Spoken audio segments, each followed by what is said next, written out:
하겠습니다. 인생의 절망은 예수님 앞에 나와야 해결받습니다. 아멘. 사람은 살면서 여러 가지 환난과 어려움을 만나고요. 사람들은 인생의 절망이라는 고비를 마주합니다. 그런데 그 문제를 어떻게 해결하느냐? 그것은 우리는 세상과 달라요. 세상은 세상의 방법을 취하겠지만 우리는 그리스도인이라는 것을 잊어버리면 안 돼요. 나는 하나님의 자녀고 하나님 나와 함께하고 있다면 세상보다 크시니 만유에 뛰어나신 하나님, 살아계신 그 하나님 나와 함께한다면 그분께 모든 것을 맡기고 그분 앞에 아뢰야 할 줄 믿습니다. 이게 우리의 절망을 해결받는 방법이었어요. 2024년 인구 통계조사를 했더니요, 엄청나더라고요. 80억이 넘어요, 인구가. 야, 이 좁은 땅덩어리에 이 지구에 80억이 넘는 인구가 살고 있더라고요. 그런데 그 인구 가운데 사람마다 나이도 다르고 인종도 다르고 성별도 다르고 성격도 다 달라요. 나누잖아요. 그리고 나라를 나눌 때 뭐 인종으로 나누잖아요. 뭐 아프리카 사람, 뭐 아메리카 사람, 미국 사람, 영국 사람, 뭐 아시아 사람 이렇게 나누죠. 그런데 기독교인들은 우리는 하나님을 믿는 우리는 딱 두 부류로 나뉘어요. 어떻게 나누느냐? 하나는 가슴에 절망의 무덤을 안고 가는 사람, 절망이 너무나 있어서 가슴에 절망적으로 살아가는 사람 한 부류. 또 하나는 살아계신 하나님을 믿기에 절망을 극복하신 부활과 생명의 희망을 갖고 사는 사람. 예수 그리스도가 사망 권세에 이기시고 부활하셔서 우리에게 생명이 되어 주셨는데 오늘 말씀 가운데 누구든지 예수를 믿으면 멸망치 않고 영생을 얻게 하려 하시니라고 하나님 말씀하셨습니다. 그걸 믿고 사는 자, 그래서 두 부류로 나눈다는 거예요. 하나님 시선에서는요. 그러면 하나님은요, 본래 인간이 절망 가운데에 쉽게 빠져들고 절망 가운데 무너지는 존재로 하나님이 인간을 창조하지 않으셨어요. 그런데 인간은 늘 절망 가운데 무너지고 절망 가운데 빠져든다는 거죠. 왜냐하면 예전에, 지금도 하는지 모르겠습니다. 예전에 학교에서 수업을 할 때, 초등학교 때 뭘 했냐면 방패연을 만들고 그 다음에 부채를 만드는 걸 했어요. 미술 시간에 방패연과 부채를. 그러면 그 방패연을 만들다 보면 이 살을 붙일 때 살을 잘 붙였다가 방패연을 이렇게 꺾거든요. 이렇게 동그랗게 꺾다가 방패의 대살이 퍽 하고 터져버려요. 부러져. 그러면 그 부러진 연을 어떻게 합니까? 다시 보수해야 되잖아요. 다시 또 대나무를 갖다가 깎아갖고 고기에 맞게 또 껴요. 그리고 이쁘게 펼치라고. 이런 작업을 했던 기억이 나고요. 또 부채 아시죠? 이렇게 대나무 부채 쫙 한 펴지는 부채. 그 부채도 부채에다가 이제 풀을 바르고 한지를 그 위에 붙이잖아요. 한지를 붙이다가 대나무 쌀이 턱 하고 또 부러질 때가 있어요. 세게 하다가. 그 다음에 한지가 찢어지는 경우도 있고. 그러면 그것을 그대로 내버려 두는 게 아니라 어떻게 합니까? 다시 대나무 쌀을 깎고 그 밑에 있는 거를 뺀 다음에 다시 꽂고 다시 한지를 잘라 붙여서 다시 만듭니다. 그러니까 다시 하라고 그러더라고요. 미술 선생님이 이거 어떻게 해요 선생님? 그러니까 미술 선생님이 하는 얘기가 다시 하면 돼. 다시 만들어봐. 이렇게 하는 거야 라고 가르쳤던 기억이 납니다. 그런데 그 기억이 문득 저는 하나님이 우리를 보고 하시는 말씀, 하나님이 우리를 그렇게 보고 있지 않나? 이런 생각을 해보는 거예요. 우리가 피투성이가 되고 우리가 아픔이 되고 하나님의 본래의 모습으로 창조된 모습으로 삶을 살지 않는 우리에게 하나님은 다시 하라는 거예요. 다시 회복되어라. 다시 일어나라. 다시 새로워져라. 다시 하면 된다. 다시 하면 예전처럼 된다는 거예요. 그러면 우리는 어떻게 해야 할까요? 주 안에 사랑하는 여러분, 하나님 우리를 지으실 때에 아름답게 창조하셨습니다. 하나님은 실수하지 않으셨습니다. 하나님은 흙으로 사람을 만들고 그 코에 생기를 불어넣으니 사람이 생명이 되었더라고 성경은 우리에게 말씀합니다.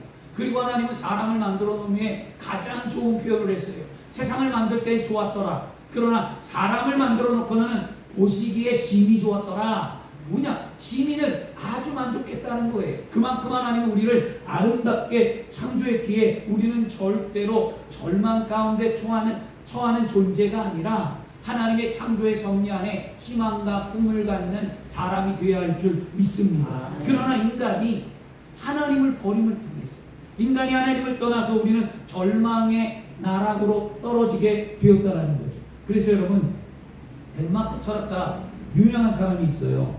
케르 케고르. 이 사람이 쓴 이 죽음에 대해서 말하는 것은 이렇게 말해요. 죽음에 이르는 병에 걸린 인간. 인간은 늘 절망 가운데 이르는데 그 절망은 죽음으로 말미암아 인간이 절망한다라는 거예요. 그런 인간 철학자가 이렇게 말을 했는데, 그렇다면 인간은 왜 절망할 수밖에 없는 존재인가? 한번 생각해 보셨습니까? 왜 나는 절망할 수밖에 없지? 왜 나는 늘 마음이 무너지지? 나는 왜 늘 환경에 치우치지? 나는 왜 죽음이 두렵지? 여러분, 절망이라는 게 있잖아요. 절망은 인간이 죄악으로 인해 인류에게 다가왔다는 사실을 우리는 분명히 알아야만 합니다. 인간이 하나님과의 관계를 거절했기에, 하나님의 에덴 동산을 만들고 아름다운 창조의 섭리 아래 아담과 하와를 살게 했지만, 아담과 하와는 하나님의 명령과 규례를 어기고 뱀의 유혹을 받아 선과 악을 알게 하는 그 나무의 열매를 따먹고 하나님과의 관계가 끊어졌단 말이에요. 그러고 난 다음에 우리에게 찾아온 경우에 생로병사가 찾아왔고, 우리 안에 삶의 죽음이 찾아왔고, 죽음의 공포로 삶의 절망이라는 그림자가 우리를 늘 짓눌러 온다는 거예요. 이건 누구도 우리는 죽음 앞에 자유로울 수 없고, 누구도 죽음 앞에 우리는 절망하지 아니하는 사람이 한 사람도 없다는 거예요. 그러나 분명한 것은 예수를 믿는 우리는 죽음이 결코 두렵지 않다는 거죠. 죽음은 그 너머에 또 다른 세계가 있고 내가 가야 할 본향이 있다는 것에 우리는 감사하는 겁니다. 그래서 우리는 믿음의 삶에 절대로 절망하지 말고 승리하는 삶을 살아내기를 그리스도 이름으로 축원합니다. 그런데 세상 사람들은요, 이 절망을 해결하기 위해 다양한 방법을 사용하는 거예요. 첫 번째, 세상 사람들은 절망을 이기기 위해 뭐 하냐면 그냥 무시해버려요. 죽음에 대해 생각하지 않아요. 그리고 죽음뿐만이 아니라 내 인생이 아프고 힘들고 고통스러운 절망 가운데 있으면 뭐 할까요? 그냥 잊어버려. 그래서 인간은 망각의 동물이라고 얘기하잖아요. 그냥 자꾸 잊으려고 해요. 슬픔을 잊으려고 하고 망한 것을 잊으려고 하고, 자신이 가장 힘들고 고통스러운 것을 잊으려고 하죠. 여러분, 잊는다고 그게 잊어집니까? 안 잊혀져요. 마치 사막에서 사냥꾼이 쫓던 타조가요, 막 타조를 사냥꾼이 쫓잖아요. 그럼 이 타조가 굉장히 빠른데, 타조가 60km래요. 타조 한번 달리는 시속이 60에서 80까지 나오는데, 그 빠른 타조를 인간이 사냥할 때 사냥하잖아요. 타조가 도망갈 수 있다고 생각하면 막 달려요. 그런데 그러다가 못 달리면 이 타조가 어떻게 하느냐? 인간에게 잡힐 것 같잖아요. 그럼 이 타조는 딱 서. 그 다음에 자기의 머리를 모래에다가 그냥 팍 파묻고, 모래에다 파묻어. 그리고 뭐 하는 거예요? 그러면 자기 눈에 사냥꾼이 안 보이니까 자기는 안 잡힌다는 거예요. 그래서 파묻어요. 그 결국 사냥꾼은 뭘로 잡아요? 타조의 엉덩이가 하늘로 높이 솟아 있으니까 관역이 더 크잖아요. 그걸 쏴서 타조를 잡는데, 근데 이 동물이 얼마나 이양하냐면 타조뿐만 이런 게 아니에요. 매도 그렇다는 거예요. 하늘을 나는 매도요, 매를 잡으려고 인간들이 막 뛰어가잖아요. 그러다가 매가 하늘로 나르면 되는데 이 매가 하늘로 날지 못하고 당황하면 못 난대. 여러분, 우리가 당황하면 하던 것도 못 하잖아요. 어떨 때 보면 왜 그래? 당황하니까 막 예전에는 잘했던 걸 못해요. 그러니까 나이가 들고 연세가 드시면 여러분들이 그런 경험을 하시잖아요. 여러분, 예전엔 참 잘했는데 막상 뭘 하려니까 당황하니까 멈칫하고 한번 생각하게 되고 이렇게 되죠. 근데 이게 동물이나 사람이나 당황을 하면 자신이 하고자 하는 것을 제대로 못한다는 거예요. 매가 그렇다는 거예요. 저도 깜짝 놀랐어요. 매를 보면서. 매가 나르면 되는데 사냥꾼하고 개들이 확 덮치면 이 매가 갑자기 날라야 되는데 나르지 못하고 날개를 싹 접어요. 접은 다음에 어떻게 하냐? 이 매도 자신의 머리를 땅바닥에 쳐박아요. 그래서 자신의 눈에 자신을 쫓아오는 사람이나 개나 사냥꾼이 안 보이면 이 매도 안전하다고 생각을 한대요. 그렇게 해서 매 사냥을 하더라는 거예요. 여러분, 이야기를 들으면 어떤 생각이 드십니까? 혹시 저와 여러분이 이 모습하고 흡사하지 않을까요? 안 보이면 없다고 생각하는 것. 이것은 절망에 처한 존재가 최후에 취하는 어리석은 자기 위안이라는 거예요. 안 보이면 됐지. 나 절망 가운데 있는 거. 단순히 이런 동물적인 감각으로 무시한다고 해서 절망이 우리 인생 가운데 사라지느냐? 안 사라진다는 거죠. 그 순간 무시하고 지나치더라도 삶의 저 건너편 가운데는 무서운 형태의 죽음의 절망이라는 것이 우리를 기다린다. 한번 사람에게 정한 것은 뭐라고요? 하나 정한 것은 죽음의 심판이 있다라는 거였어요. 성경 분명히 우리에게 죽음의 심판이 있다고 합니다. 순간적인 모면을 통해 절망적 이상을 무시해버리면 우리는 평생 절망의 굴레에 벗어날 수 없어요. 그래서 여러분, 절망을 딛고 일어서는 것은 오직 예수 그리스도를 믿는 복음밖에 없다.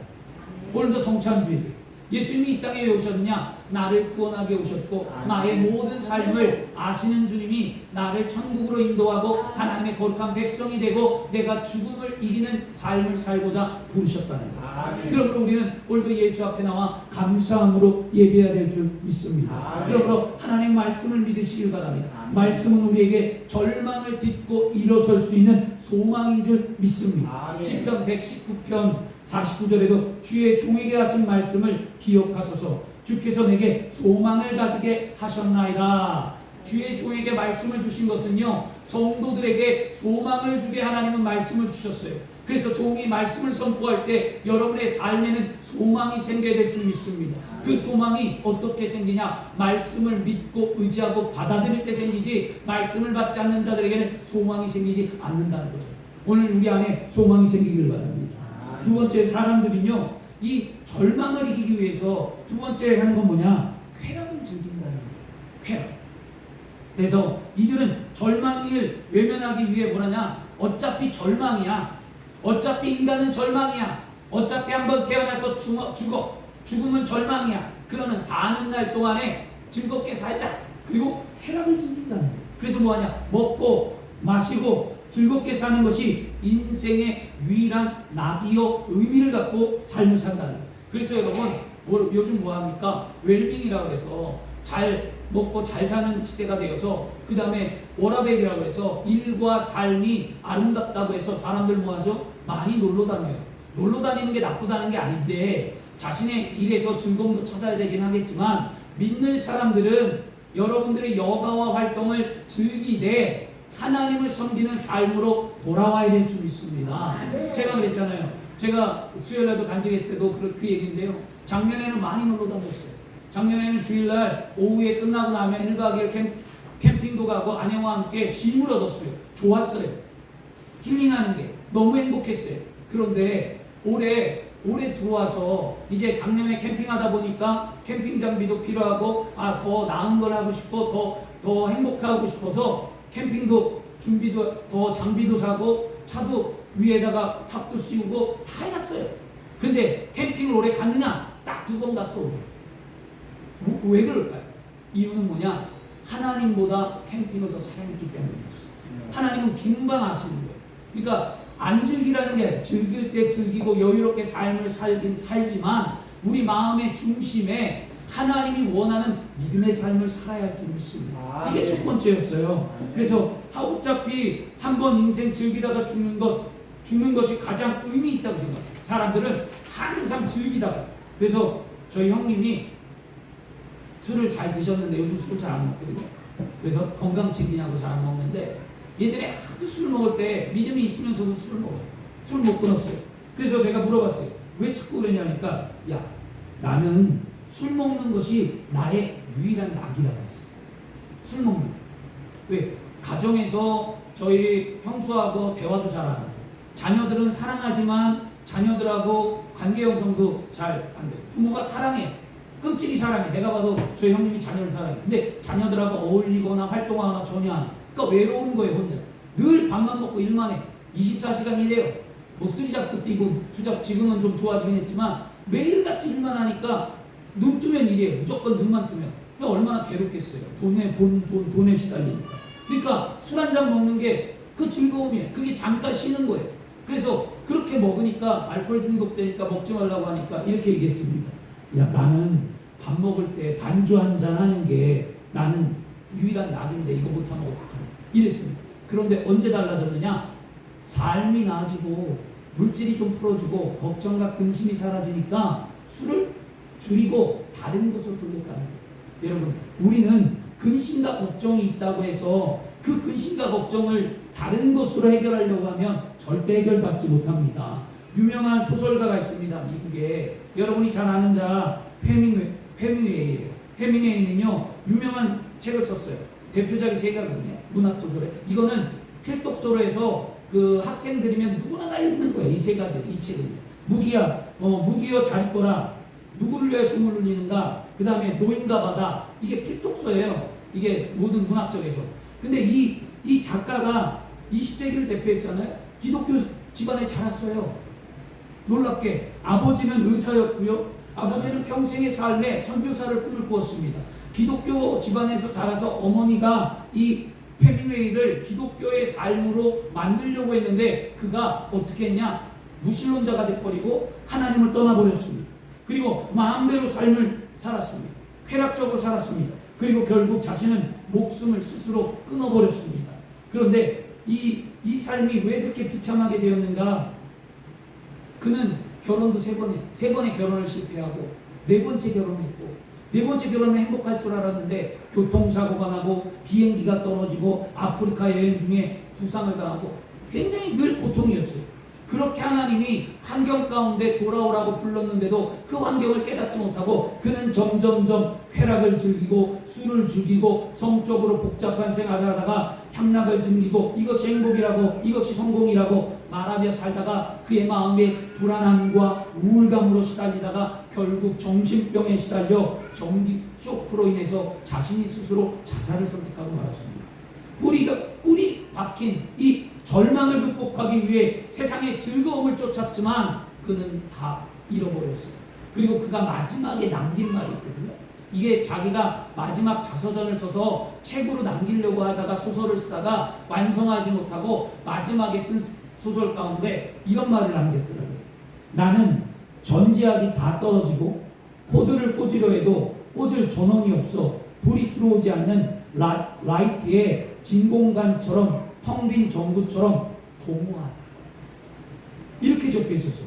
웃고 떠들며 즐기는 삶을 살았지만 세상이 주는 일시적인 쾌락은 그를 더욱 깊은 절망으로 빠지게 했습니다. 이처럼 여러분 쾌락을 추구하며 사는 것은 인간의 절망적인 근본적인 문제를 해결할 수 없다는 거예요. 주 안의 사랑은 우리가 지금 절망의 길을 걷고 있습니다.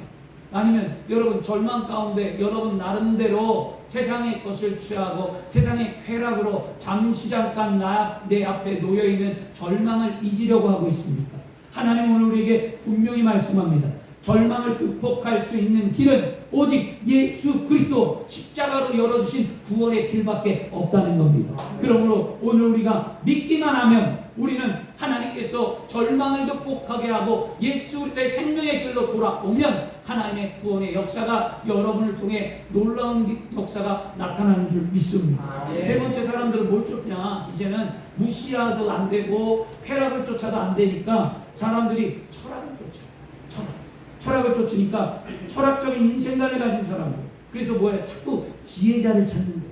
누가 똑똑한가? 누가 책을 많이 읽었는가? 누가 인간의 이 삶을 알 수 있는가? 그러다 보니까 지혜로 절망을 해석합니다. 그게 과연 가능할까요?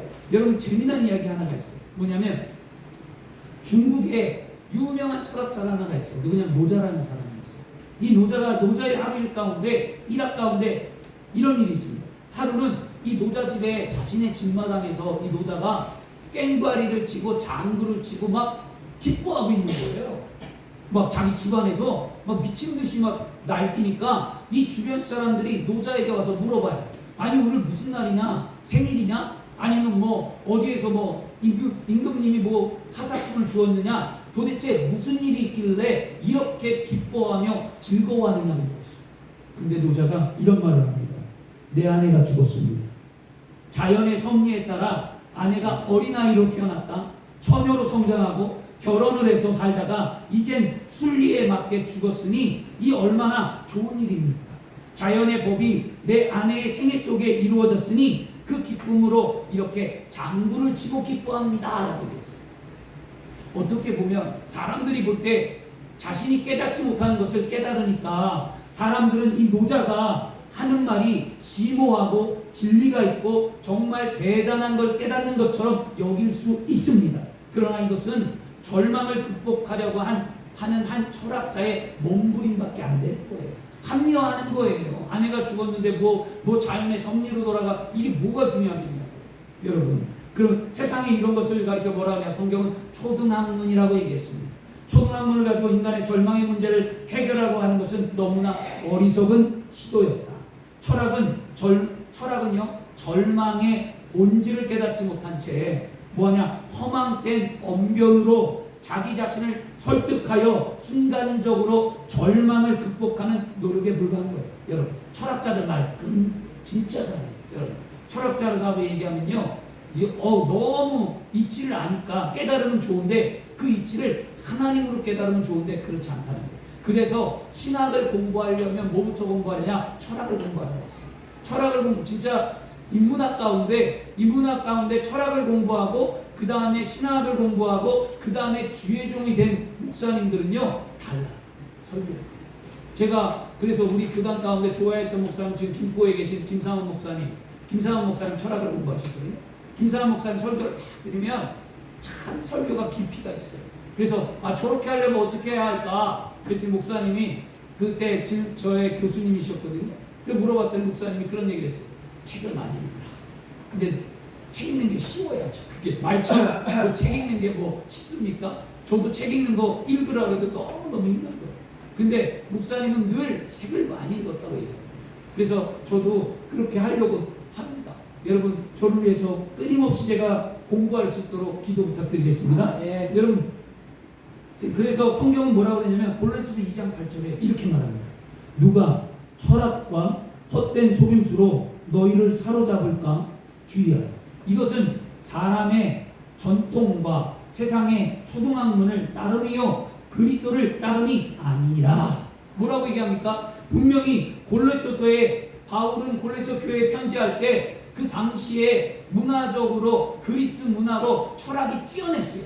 헬라 문화가. 그래서 누구보다도 그 안에 언쟁을 하다가도 이길 자가 없었습니다. 그런데 바울은 뭐냐? 바울은 하나님의 말씀과 자신의 경험의 지식으로 철학자들을 다 굴복시켰는데, 바울이 고백한 게 뭐예요? 나는 예수 그리스도 외에 다른 것을 다 헛되이 여긴다.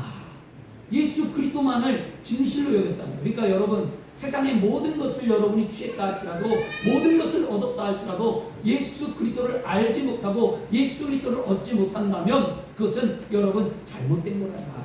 오늘 우리 안에 주님을 모시는 삶을 살아야 될 줄 믿습니다. 갈라디아서 4장 9절에도요. 이제는 너희가 하나님을 알 뿐 아니라 더욱이 하나님이 아신 바 되었거늘 어찌하여 다시 약하고 천박한 초등학문으로 돌아가서 다시 그들에게 종노릇 하려 하느냐라고 얘기해요.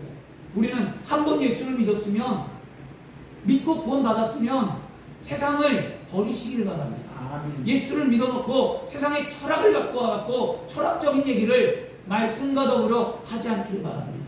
하나님이 모든 것보다 더 뛰어나심을 믿습니다. 여러분, 세상의 경험, 지식, 방법, 이 모든 것은 우리가 살아가는데 필요해요. 안 필요하지 않아요. 그러나 그 필요를 통해서 하나님을 멀리하거나 하나님보다 그것이 앞서거나 절대 그렇지 않기를 축원합니다. 주 안에 살아가는 여러분, 절망을 이기기 위해 세상의 방법을 따르지 않기를 원하고요. 세상은 지식적인 사람을 만나면 뭐라 그러죠? 성공한다고 그래요.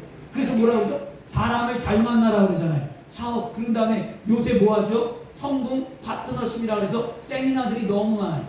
누구를 만났더니 성공했고, 어떤 방법을 했더니 뭐 사업이 번성했고, 사람과의 관계가 인맥관계가 어떻게 했더니 이런 일이 이루어졌다라는 책들도 많고 성공해 가는 것들이 많습니다.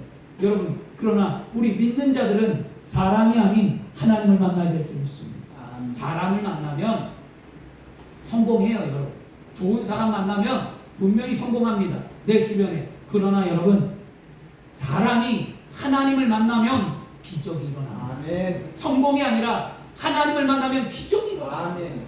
그런 믿음의 삶을 우리는 살아야 될 줄 믿습니다. 아멘. 하나님이 말씀하시면 여러분 뭐예요? 바람이 잠재우고 하나님이 말씀하시면 파도가 잠재워지고 하나님이 말씀하시면 여러분 해가 멈추고 하나님이 말씀하시면 죽은 자가 살아나고 하나님이 말씀하시면 세상이 창조돼요. 그 말씀의 능력을 믿는다면 우리는 사람을 만나기보다 먼저 하나님을 만나고 하나님을 만나 삶을 살다가 하나님이 좋은 사람을 붙여줄 때에 그 사람과 더불어 아름다운 삶을 살고 성공적인 그리스도인이 되어야 할 줄 믿습니다. 그리스도인들이 다 가난하라고요? 그리스도인들이 성공하지 말라고요? 그런 게 아니에요. 그리스도인의 성공의 법칙은 하나님을 잘 섬기고 믿음의 삶을 살다가 하나님이 사람을 붙여주었을 때 그 사람과 더불어 성공하여 하나님의 영광을 누리라는 거예요. 하나님 빼고 사람과 사람을 만나지 않기를 원합니다. 그래서 우리는 성경은 말씀합니다. 저는 좋아하는 세 구절, 여러분들도 잘 아는 거예요. 항상 맡기라고 하면 성경에 저는 이 딱 세 구절을 떠올려요. 맡기라. 하나님께 맡기는 건 뭐냐? 여러분 시편에 말하잖아요. 시편 37편 5절 뭐냐? 내 길을 야훼께 맡기라. 그를 인정하면 그가 이루시고 내 길을 야훼께 맡기면 그가 이루십니다. 잠언에 가면 말씀합니다. 잠언 16장 3절 너희 행사를 야훼께 맡기라. 그리하면 내 경영하는 것을 이루리라. 그죠? 그 다음에 베드로전서 5장 7절 너희의 염려를 다 주께 맡기라. 이는 그가 너희를 돌보시리라. 아멘. 이 맡기라는 말을 저도 힘들 때마다 이 세 가지는 늘 적어놓거든요. 수첩에 적어놓고 보면서 제가 생각날 때마다 찾고 또 읽고 또 읽는데 맡기래. 맡기라인데 베드로는 뭘 했어요? 염려를 맡기라는 거예요. 여러분 무엇을 염려하고 있습니까? 가정, 물질, 환경, 자녀, 교회, 삶 어떤 염려든지 다 하나님께 맡기면 하나님 뭐 한다고 돌보십니다. 이게 우리의 믿음 아니겠습니까? 그죠? 그 다음에 시편에는요 뭐라 그러냐면 시편은 길을 맡겨. 내가 어떤 인생을 살아야 할지, 내가 어떤 길을 걸어가야 할지, 내 앞에 놓여있는 삶에 무엇이 있는지 답답할 때 그걸 맡기면 하나님이 어떻게 한다? 이루십니다. 여러분의 꿈을, 여러분의 인생의 소원을 맡기라는 거예요. 그 다음에 잠언에는요 뭐라는 거예요? 행사를 맡기라. 행사가 뭐예요? 내가 살아가는 삶의 방법이에요. 행사라는 사실 내가 원하는 것, 내가 가야 하는 길, 내가 삶의 테두리, 바운드 안에 있는 나의 모습, 이 모든 것을 하나님께 맡기면 뭐 한다고요? 그 경영하는 것을 이루십니다. 하나님이 이루신다. 우리는 그런 삶이 되어야 할 줄 믿습니다. 세상 사람들은 또 여러분 뭘 쓰냐면 이제 하다가 안 되니까 철학도 쫓아보고 하다가 안 되니까 뭐 하죠? 종교라는 걸 믿어요. 그래서 여러분 예수 믿는 사람들뿐만이 아니라 종교 앞에 나오는 사람은요 돌고 해본 사람들이 무시도 해보고 쾌락도 즐겨보고 철학도 공부해보고 그러다가 마지막에 종교를 믿는 사람들이 대다수라고 얘기해요. 사실은 여러분 근데 생각해 보셨습니까? 왜 이렇게 종교가 많을까? 왜 이렇게 세상에 이런 종교들이 있지? 세상에 손으로 꼽을 만한 다양한 종교가 있는 이유 이거 뭐냐? 사람이 자기 가슴에 앓고 있는 절망일 무언가에 의지해서 고쳐보려고 하는 인간의 욕망이 있기 때문이었어요. 그렇잖아요. 여러분도 처음 예수 어떻게 믿었습니까? 내 안에 있는 문제가 해결받지 않았잖아요. 예수 처음 믿을 때 내가 답답하고 힘드니까 사람들이 내가 풀리지 않는 절망에 처해 있는 나의 모습 가운데 누군가 손을 내밀고 누군가가 기도해줬고 누군가가 나를 이끌어서 예수 믿은 거 아니겠습니까? 그 안에 질병이든 그 안에 가정의 문제든 그 안에 물질의 문제든 여러분 예수 처음 믿을 때 다 그렇게 믿었어요. 아내가 먼저 믿고 그 뒤에 남편이 아내의 손을 붙자 남편이 뒤늦게 따라온 경우도 있고 모태신앙인 경우도 있고 여러 가지가 있어요. 그런데 분명한 것은 우리가 사람 마음에 해결받지 못하는 게 존재한다. 그래서 사람은 고행을 통하여 속지 않은 사람도 있고요. 혹은 각종 신에게 의지하여 구원받기를 바라는 사람들도 있고. 근데 어리석게도 하나님과 예수 그리스도를 찾지 않고 수많은 이방신들과 이방 종교를 따라서 결국 절망을 극복해 보려고 노력하는 것은 헛되고 허망한 건 줄 믿습니다. 그러나 여러분 우리가 그래서 절망을 아무리 노력해도 절망은 극복할 수 없어요. 절망은 더 높은 벼랑 더 높은 그곳에 우리가 서 있게 된다는 거예요. 그래서 이방신을 섬기고 내가 세상의 종교와 철학과 모든 걸 따른다 하더라도 우리의 삶의 절망의 원인과 근원을 알 수 없고 그것을 해결할 수 없다는 것을 우리는 알아야만 합니다. 이게 뭐예요? 회개예요. 여러분, 뭐냐? 나는 할 수 없습니다. 나는 못합니다. 내 방법과 내 삶으로 다 해봤지만 하나님은 아무것도 할 수 없다고 말할 때 이게 진정한 회개인 줄 믿습니다. 그렇게 해서 주님 앞에 돌아와야 되는 거예요. 주 안에 살아가는 거예요. 성경 말씀 우리에게 분명히 말합니다. 절망을 이기는 말씀 뭐냐? 세상에는요, 구원은 다른 데 있지 않아요. 사도행전 4장 10절에 다른 이로서는 구원을 받을 수 없나니 천하 사람 중에 구원을 받을 만한 다른 이름을 우리에게 주신 일이 없다라고 얘기합니다. 오직 예수님이에요. 오직 예수 그리스도 십자가로 말미암아 구원받는 거예요. 절망을 해결받기를 원합니까? 예수님 앞에 나오십시오. 예수 앞에 나오셨습니까? 그럼 그분 앞에 부르짖고 기도하십시오. 부르짖고 기도하셨습니까? 그러면 하늘로부터 내려오는 성령의 충만함을 받으십시오. 성령 충만함을 받으셨습니까? 그러면 하나님의 뜻을 알도록 하나님과 교통하는 그리스도인의 삶을 살아내기를 축원합니다. 결론입니다. 지금까지 여러분 살펴보면 인간은 절망을 극복하기 위하여 우리는 한 가지 분명한 사실을 알 수 있습니다. 세상에 자기의 힘으로 혹은 세상의 방법으로 절망의 늪에 빠져 우리는 나올 수 없는 삶을 살아간다는 거예요. 인간이 아무리 노력해도 그건 해결받을 수 없다는 사실입니다. 그러므로 우리가 절망을 극복하고 절망의 늪에서 빠져나오는 길은 오직 한 길, 예수 그리스도 한 분밖에 없다. 이걸 오늘 믿으셔야만 합니다. 이게 복음이었어요. 이게 십자가의 은혜였습니다. 이게 좀 젊은이들에게는 통하긴 하는데요. 여러분, CCM 가수, 그 다음에 찬양 집회, 뭐 이런 노래들 가운데, 복음서 가운데, 예람 워십이라는 찬양팀이 있어요. 예람 워십. 그 찬양팀에서 만든 곡이 뭐냐면, 혼자 걷지 않을 거예요. 라는 곡이에요. 이 곡도 마찬가지, 우리 아들이 오면 같이 불러드릴게요. 제가 잘 모르니까. 참 은혜롭고 좋아요. 혼자 걷지 않을 거예요. 근데 이 찬양이 기독교인이나 비기독교인이나 다 좋아한다. 이 찬양을 들을 때 비기독교인들도 위로를 받고 그래서 이게 기독교 찬양이긴 하지만 참 위로가 되고 내 마음에 소망이 된다라고 얘기합니다. 그래서 이 예람 워십은 기독교인들과 비기독교인들이 누구나 찬양을 듣고 마음이 열리고 위로를 받기를 원하는 마음에서 곡들을 쓰고 찬양을 부르거든요. 찬양의 가사가 그래요. 그대 폭풍 속을 걷고 있을 때 비바람을 마주해야 할 때 불빛조차 보이지 않아도 그대 혼자 걷지 않을 거예요. 두려움 앞에서 하늘을 보아요. 의로운 그대여 걱정하지 마요. 꿈꾸는 그 길을 또 걷고 걸어요. 그대 혼자 걷지 않을 거예요. 혼자가 아니잖아요. 폭풍우가 몰아치고 비바람이 불고 내 앞에 불빛조차 보이지 않는 칠 같은 어둠의 길이 있고 늘 혼자 있는 것 같지만 두려움 앞에 뭐하라요? 하늘을 보라요. 아멘.